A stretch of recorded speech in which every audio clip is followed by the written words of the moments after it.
Sarah Chen thought she was losing her mind. The new security guard looked exactly like her dead husband. Same eyes, same smile, same scar above his left eyebrow. Was she having a nervous breakdown, or was David somehow alive after 20 years? Let me tell you about Sarah Chen and how her perfect world got turned upside down by a ghost from her past. Sarah was the kind of woman who had everything figured out. At 42, she was the youngest bank manager in First National Bank's 100-year history. Corner office on the 15th floor, six-figure salary, respect from everyone who worked under her. She drove a BMW, lived in a penthouse downtown, and had her shit together in a way that made other people jealous. But here's the thing about Sarah.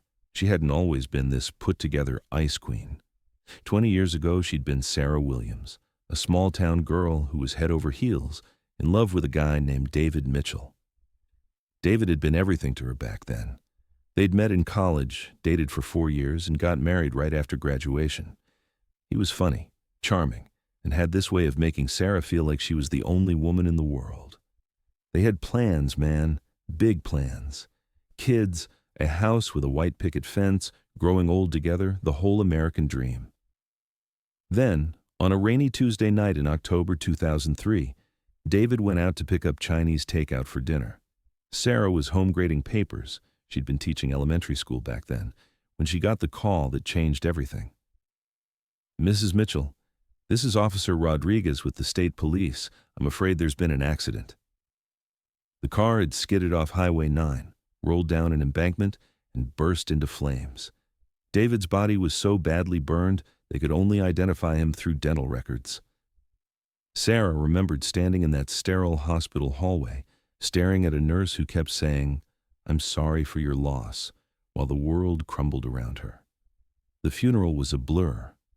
Sarah remembered wearing a black dress that felt too tight, listening to people talk about David in past tense, throwing dirt on a coffin that supposedly contained what was left of her husband. But the whole thing felt surreal, like she was watching someone else's life fall apart. After David died, Sarah did what a lot of people do when their world explodes. She ran. She left their small town, changed her name back to Chen, and reinvented herself completely. The grief-stricken widow became a driven career woman who didn't have time for relationships or emotions or anything that might remind her of what she'd lost. She worked her ass off, climbed the corporate ladder, and built walls around herself that were higher than the damn bank building. She told herself she was over it, that she'd moved on, that David was ancient history. But you never really get over losing the love of your life. You just get better at pretending it doesn't hurt. Sarah's perfectly controlled world started cracking the day Marcus Webb, the head of security, knocked on her office door. "We've got a new guy starting today," Marcus said, dropping a personnel file on her desk. "Michael Torres, 15 years experience, good references. He'll be working the morning shift." Sarah barely glanced at the file. She had bigger things to worry about. The bank was in the middle of a merger with Continental Financial, and every day brought new headaches. Hiring security guards was way below her pay grade, but Marcus liked to keep her in the loop. "Fine, whatever. Just make sure he knows the protocols." "Will do, boss." That should have been the end of it. Sarah should have gone back to her spreadsheets and conference calls and never given the new security guard another thought. But sometimes the universe has other plans. She first saw him that afternoon when she was coming back from lunch. Sarah was walking through the main lobby checking her phone for messages when something made her look up. And that's when she saw him, standing by the front entrance in the standard issue security uniform, looking like he'd stepped straight out of her worst nightmare. Sarah froze in the middle of the lobby, her heart hammering against her ribs. The guy was about 6 feet tall, dark hair going gray at the temples, brown eyes that crinkled at the corners when he smiled. He had the same strong jaw, the same way of standing with his hands clasped behind his back, and Jesus Christ, he even had the same scar above his left eyebrow that David had gotten in a childhood accident. For a second, just a second, Sarah thought she was seeing things, stress-induced hallucinations maybe, or some kind of weird déjà vu. But then the guy turned and looked right at her, and Sarah felt like she'd been punched in the gut. It was David's face. Older, more weathered, but Unmistakably David. Sarah stood there like an idiot, staring at a man who was supposed to be dead, while customers walked around her and tellers counted money, and the world kept spinning like nothing had changed.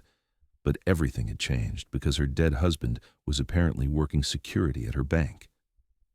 "Ma'am, you okay?" The security guard, Michael Torres, according to his name tag, was walking toward her with a concerned expression. Sarah snapped back to reality and realized she'd been standing in the middle of the lobby for God knows how long, probably looking like she'd seen a ghost, which, technically, she had. "I'm fine," she managed to say, her voice coming out way higher than normal. "Just tired." The guy nodded and smiled, and Sarah's knees almost gave out. It was David's smile, down to the slight dimple in his left cheek. "Long day, huh? I'm Michael, by the way. Michael Torres. Just started today." Sarah wanted to scream, "No, you're David Mitchell and you're supposed to be dead." But instead, she forced herself to nod and say, "Sarah Chen, I'm the bank manager." "Nice to meet you, Ms. Chen." Sarah mumbled something about getting back to work and practically ran to the elevator. By the time she got to her office, she was shaking so bad she could barely hold her coffee cup. Over the next few weeks, Sarah became convinced she was having some kind of psychological breakdown. Every time she saw Michael Torres, it was like getting slapped in the face with memories she'd spent 20 years trying to forget. The way he laughed at Marcus's dumb jokes, exactly like David used to laugh at her dad's terrible puns during family dinners. The way he drummed his fingers on the security desk when he was bored, David had done the same thing during long movies. The way he said, "Have a good one" to customers leaving the bank, David's exact phrase, complete with the same inflection. Sarah started avoiding the lobby altogether, taking the employee entrance and using the back elevator so she wouldn't have to see him. But even when she was locked in her office, she found herself watching the security monitors, studying Michael Torres like he was some kind of puzzle she needed to solve. She Googled him, of course, found a Facebook profile with limited information, said he was from Phoenix, divorced, no kids. The photos showed him at barbecues and fishing trips with people Sarah didn't recognize. Nothing that connected him to David Mitchell or their old life together. Sarah even called her old friend Jenny, who'd been at David's funeral, just to make sure she wasn't completely losing her shit. "Jenny, this is going to sound crazy, but do you remember what David looked like?" "Sarah? Oh my God, girl, I haven't heard from you in years. Of course I remember David. Why?" I think I saw someone who looks just like him." There was a pause. "Honey, you know people say everyone has a doppelganger somewhere in the world. It's probably just a coincidence." "Yeah," Sarah said, but she wasn't convinced. "Probably." But it wasn't just the looks. It was everything. The mannerisms, the voice, the way he moved through space like he owned it. Sarah had been married to David for 4 years. She knew him better than she knew herself, and every instinct she had was screaming that Michael Torres was David Mitchell. Which was impossible, because she'd watched them lower David's coffin into the ground. Sarah started having panic attacks. She'd be in the middle of a meeting about loan approvals or quarterly reports, and suddenly she couldn't breathe. Her assistant, Janet, kept asking if she needed to see a doctor. "I'm fine," Sarah would say, but she wasn't fine. She was the opposite of fine.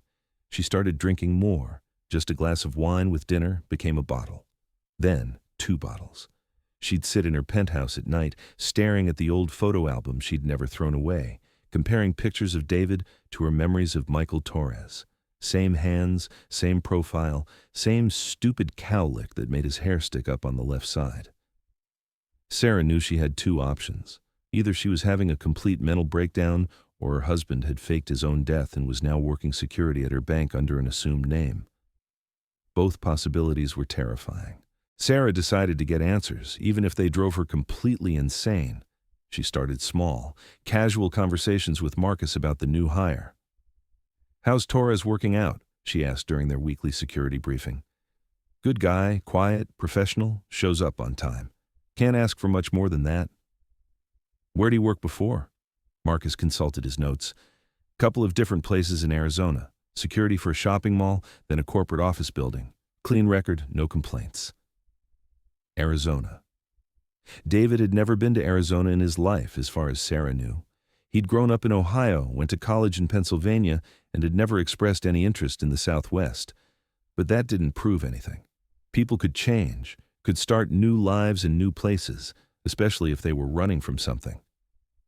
Sarah started paying more attention to Michael's schedule, learning his routines. He worked 8 a.m. to 4 p.m., Monday through Friday. During his lunch break, he'd walk to the deli across the street and order the same thing every day. Turkey sandwich, no mayo, extra pickles. David had hated mayo. Loved pickles. Another coincidence or another piece of evidence? One day, Sarah worked up the courage to have an actual conversation with him. She waited until the lobby was quiet, then walked over to the security desk. "How do you like working here, Michael?" He looked up from his crossword puzzle. David had loved crosswords and smiled. "It's good, Ms. Chen. Nice quiet job, decent people. Can't complain. You're from Arizona, right?" "Phoenix, yeah. Born and raised." Sarah studied his face, looking for any sign that he was lying, but his expression didn't change, didn't show any recognition or nervousness. If this was David, he was a hell of an actor. "What made you move to the East Coast?" Michael shrugged. "Divorce, mostly. Needed a fresh start, you know. Sometimes you gotta leave everything behind and start over." Sarah's heart skipped. "Yeah, I know exactly what you mean. You ever been to Phoenix, Miss Chen?" "No," Sarah said, but she wanted to ask if he'd ever been to their old hometown, if he remembered the little house on Maple Street where they'd planned to raise their kids. "Nice place. Hot as hell, but nice. Maybe I'll go back someday." Maybe. Sarah left that conversation more confused than ever. Either Michael Torres was exactly who he claimed to be, and she was projecting her dead husband onto a random stranger, or David had become a masterful liar in the past 20 years. 3 months after Michael Torres started working at the bank, Sarah reached her breaking point. She'd been working late, again, trying to finish the merger paperwork that seemed to multiply every time she looked at it. It was after 8 p.m., and the building was mostly empty except for the night cleaning crew and the security guards. Sarah was gathering her things to leave when she heard something that made her blood freeze. Someone was humming in the hallway outside her office. Not just any song, but "The Way You Look Tonight," the song that had been playing when she and David had their first dance at their wedding. Sarah crept to her door and peered out. Michael Torres was doing his evening security rounds, checking locks and making sure all the offices were secure, and he was humming their song like it was the most natural thing in the world. That's when Sarah snapped. She marched out of her office and confronted him right there in the hallway. "Who the hell are you?" Michael looked startled.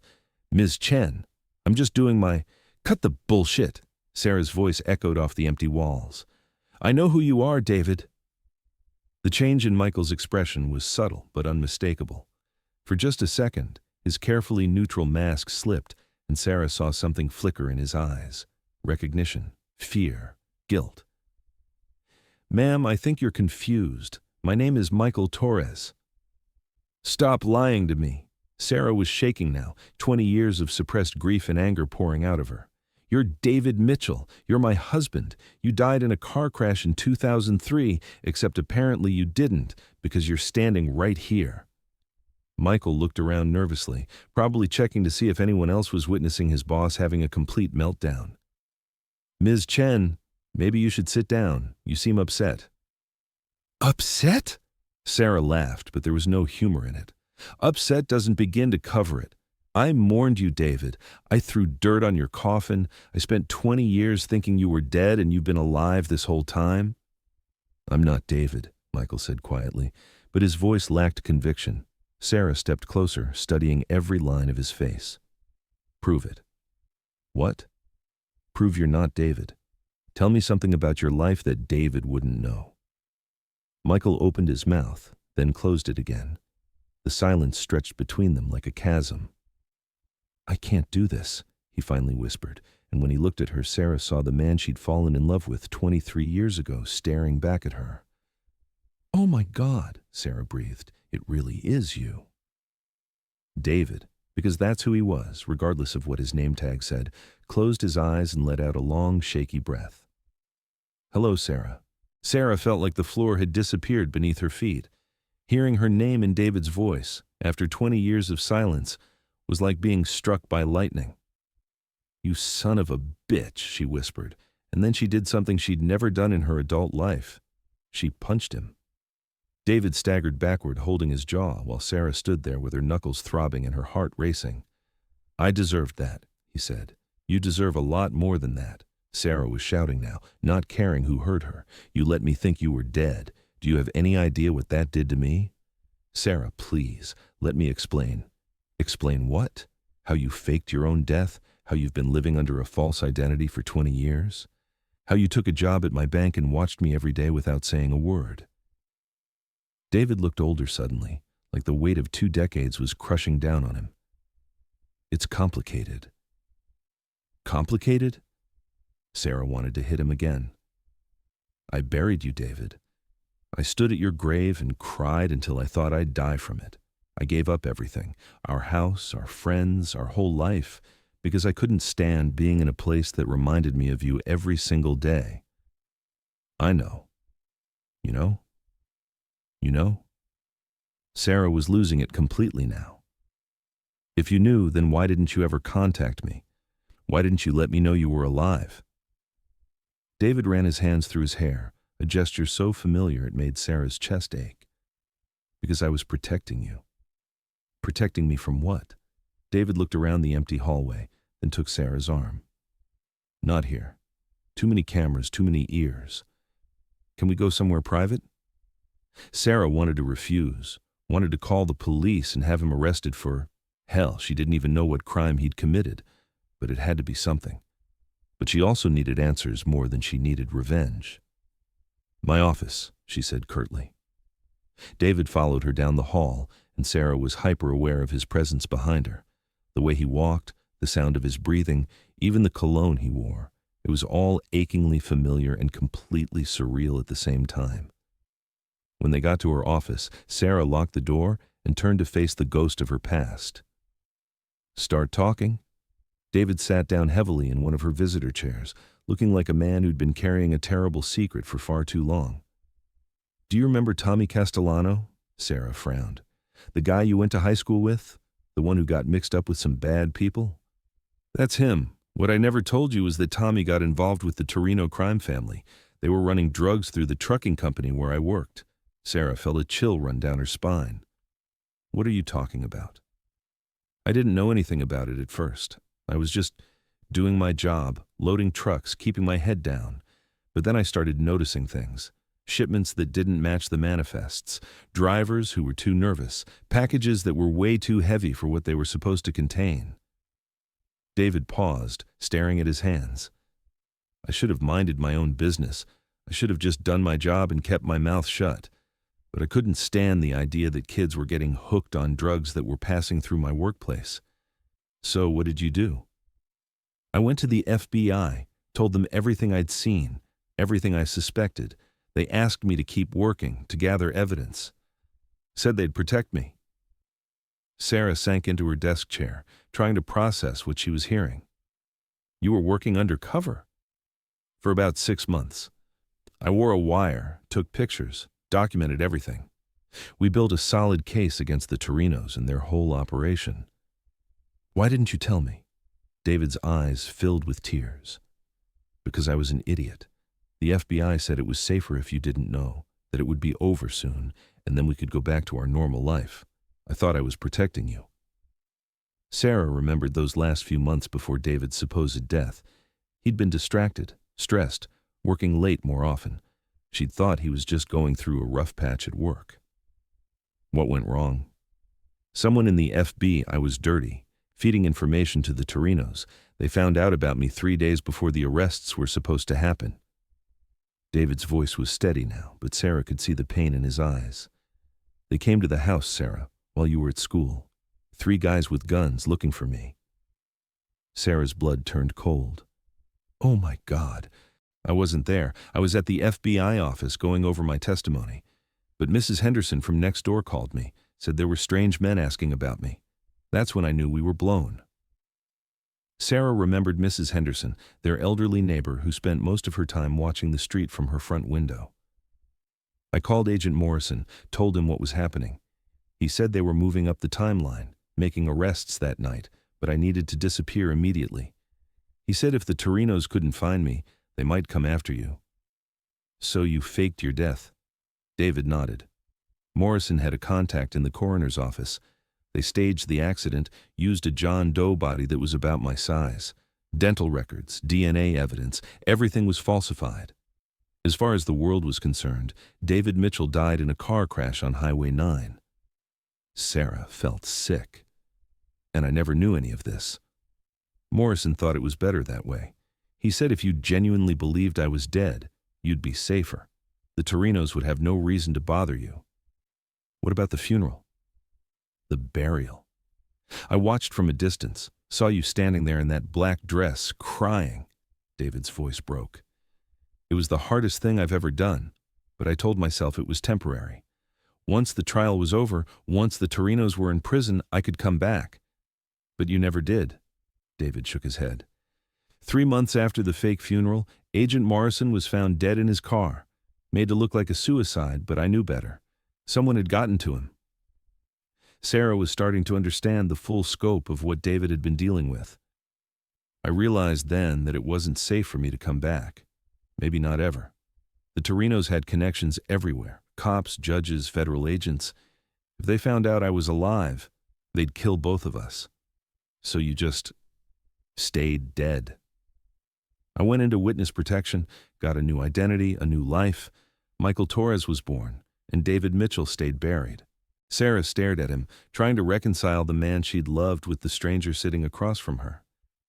You've been Michael Torres for 20 years? More or less. I've had a few different identities over the years, different jobs in different cities. The Torinos eventually got taken down by a different task force, but by then I'd been dead for so long that coming back seemed impossible. Why didn't you try to find me? To let me know you were alive? David's eyes were full of pain. What was I supposed to do, Sarah? Show up on your doorstep 20 years later and say, hey, remember me? Your dead husband? You'd moved on, built a new life. I didn't have the right to destroy that. That wasn't your decision to make. I know that now. But back then, I thought I was doing the right thing. I thought you were better off without me. Sarah wanted to scream, to rage at him for making choices about her life without consulting her.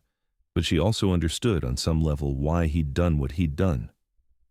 How long have you known I work here? David looked guilty. About a year. I saw your picture in a banking magazine, an article about successful female executives. You were using your maiden name, but I recognized you immediately. And you decided to get a job here? I had to see you, had to know if you were happy, if you'd found someone else. I told myself I'd just watch from a distance, make sure you were okay, and then disappear again. But you didn't disappear. No, David said quietly. I couldn't. Being near you again, even as a stranger, was like being able to breathe for the first time in 20 years. Sarah felt tears streaming down her face. 20 years of grief, anger, loneliness, and confusion were all hitting her at once. I hate you, she whispered. I know. I hate you for leaving me. I hate you for letting me think you were dead. I hate you for watching me all these months without saying anything. I know. And I hate myself for still loving you. David's head snapped up, hope flickering in his eyes. Sarah, don't. She held up her hand. Don't you dare think this is some kind of romantic reunion. You destroyed my life, David. You took away my choice, my agency, my right to know the truth. I can't just forgive that. David nodded, accepting the blow. I understand. Do you? Do you really understand what you put me through? I didn't just lose my husband. I lost myself. I became a different person because of your choices. Colder, harder, more closed off. I haven't had a real relationship in 20 years because I was afraid of losing someone again. I'm sorry, Sarah. I'm so fucking sorry. Sarah had never heard David swear before. The man she'd married had been gentle, polite, careful with his words. This version of him seemed rougher around the edges, shaped by 2 decades of hiding and fear. Sorry doesn't fix anything. I know it doesn't, but I need you to know that not a day has gone by that I haven't regretted the choice I made. Not a single day. Sarah wiped her eyes and tried to compose herself. She was still the bank manager, still had responsibilities, still had to figure out what to do with this information. Are you in danger now? Are the Torinos still a threat? David shook his head. Most of them are dead or in prison. The organization collapsed years ago. I could probably reclaim my real identity if I wanted to. But you haven't. What would be the point? David Mitchell's been dead for 20 years. His wife moved on, built a successful career, made a new life. Michael Torres might not be much, but at least he exists. Sarah looked at this man who was her husband but wasn't, this stranger who knew her better than anyone. She had no idea what to do with any of it. Over the next few weeks, Sarah and David began meeting secretly after hours. She couldn't bring herself to call him Michael anymore, and he seemed relieved to hear his real name again. They talked about everything, the life they'd planned, the years they'd lost, the people they'd become. David told her about his time in witness protection, the loneliness of living under false identities, the guilt that had eaten at him for 2 decades. Sarah told him about her transformation from grieving widow to ruthless bank executive, about the walls she'd built around herself, about the relationships she'd sabotaged because she was afraid of getting hurt again. I used to imagine what it would be like if you came back, Sarah admitted one evening as they sat in her office. When I was younger, I had these fantasies that you'd walk through the door and explain everything, and it would all make sense. And now? Sarah looked at him, really looked at him. He was older, grayer, marked by years of stress and secrecy. But his eyes were the same, and when he smiled, she could still see the man she'd fallen in love with. Now I don't know what to think.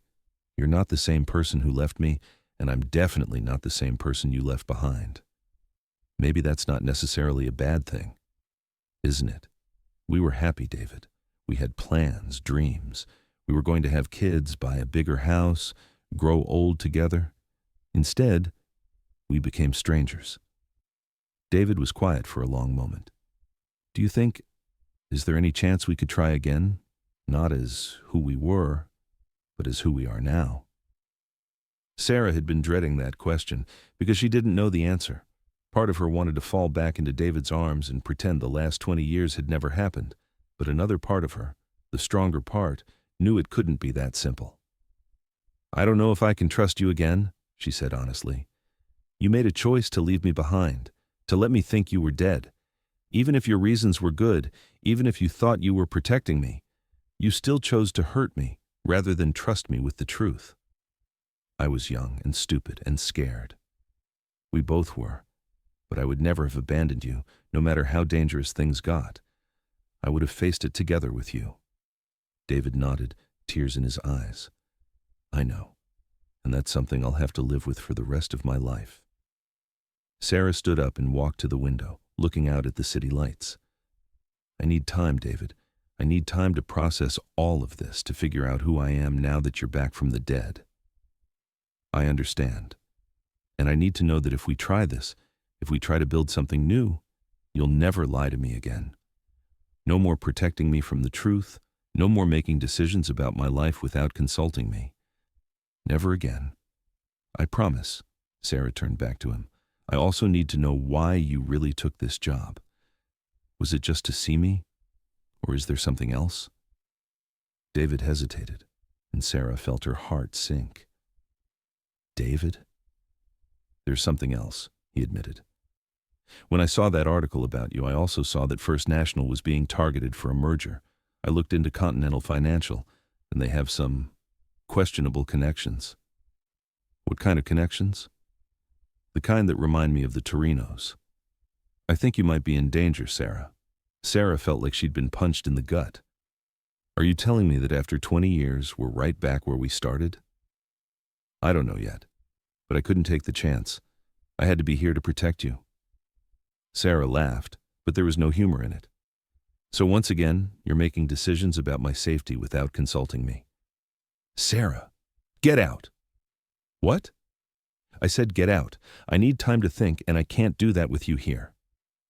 David stood slowly, looking like she'd slapped him. Sarah, please, go, David. Just go. He left without another word, and Sarah collapsed into her chair, overwhelmed by the complexity of her situation. Her dead husband was alive, potentially putting her in danger and asking for a second chance, all at the same time. She had no idea what to do with any of it. It took Sarah 2 weeks to make her decision. 2 weeks of sleepless nights, endless second-guessing, and conversations with a therapist who nearly fainted when Sarah explained her situation. During those 2 weeks, she also did her own investigation into Continental Financial. What she found made her blood run cold. Shell companies, offshore accounts, and connections to organizations that made the Torinos look like choir boys. Sarah realized that David might be right about the danger, but she also realized something else. She was tired of being protected. She was tired of other people making decisions about her life. She called David and asked him to meet her at the diner where they used to go for breakfast when they were married. It was neutral ground, a place where they could talk without the weight of the bank or their shared history pressing down on them. David was already there when she arrived, sitting in a corner booth with his hands wrapped around a coffee cup. He looked nervous, hopeful, and terrified all at the same time. Thanks for coming, Sarah said as she slid into the booth across from him. Thanks for calling. They sat in awkward silence for a moment, two people who'd once known each other better than anyone trying to figure out how to navigate this new reality.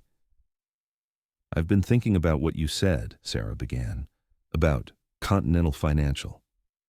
Sarah, if there's even a chance that you're in danger, let me finish. Sarah's voice was firm, commanding. If there is a danger, then we deal with it together. No more secrets, no more protecting me from the truth. We're partners in this, or we're nothing at all. David nodded. Okay.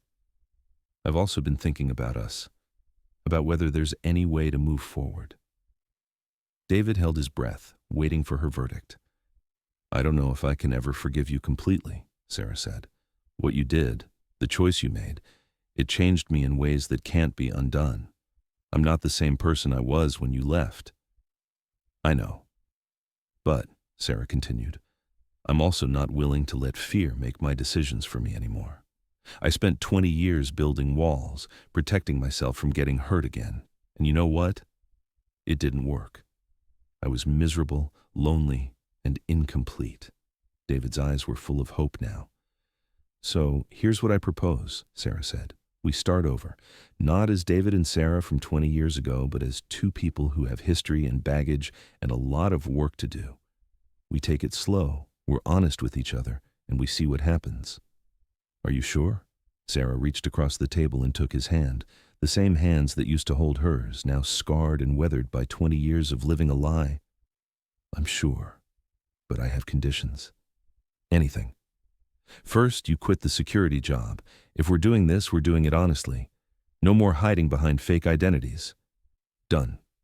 Second, we deal with whatever threat Continental Financial might pose together. I'm not some helpless victim who needs protecting. I'm a successful businesswoman who can handle herself. Agreed. And third, Sarah's voice softened, we take it one day at a time. I can't promise you a fairy tale ending, David. I can't promise that we'll get back what we lost. But I can promise to try. David squeezed her hand, and for the first time in 20 years, Sarah felt like she might be able to breathe again. That's all I can ask for. Sarah stood in the same diner where she and David had decided to try again, but this time she wasn't alone. David was beside her, but he wasn't hiding anymore.